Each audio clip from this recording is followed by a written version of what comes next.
Welcome back to the Working Against Gravity Q&A series, releasing every single Monday. And this week we're going to be diving into some nutrition related questions, starting with the basics.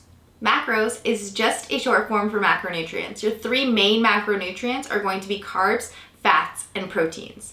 For carbohydrates, you're going to have vegetables, grains, as well as fruits. For protein, you're going to have animal meats, seafood, or you can have protein from vegetables as well. And then for fats, you're gonna have your oils, things like nuts, avocados, and seeds.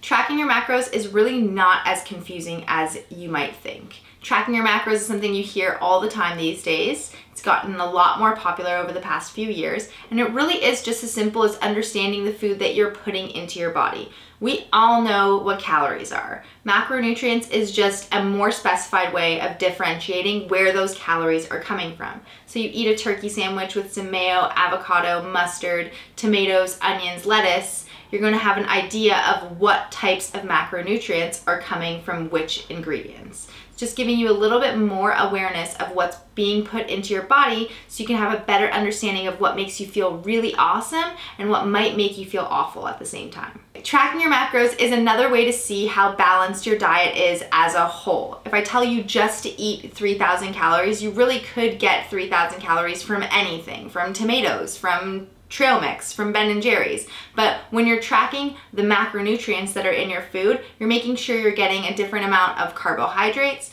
protein, as well as fat. You're gonna have 4 calories per gram of carbs as well as protein. You're gonna have 9 calories per gram of fat.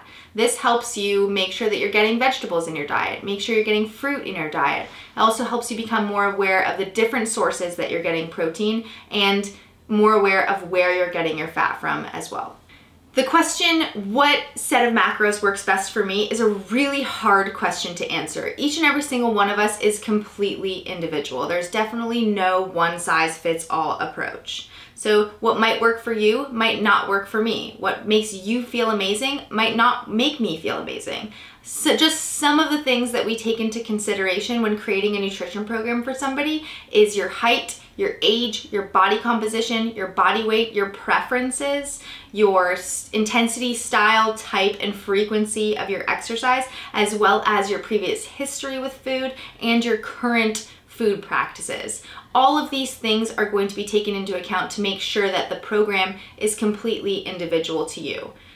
But there really is just not one set of macros that's going to be the answer. This means that what might work for me right now, 27 years old, working out 5 times a week, might not work for me at 35 years old, pregnant with my second child, and not maybe working out the same type of exercise or the same frequency. So it's important to remember that there is never going to be a magic answer, and it's always going to take awareness of your nutrition, what you're putting into your body, and that's exactly why we created Working Against Gravity, to have some experts objectively helping you figure out what works best for you.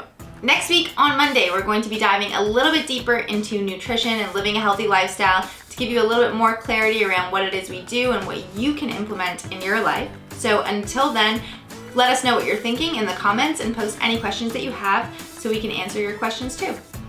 Bye.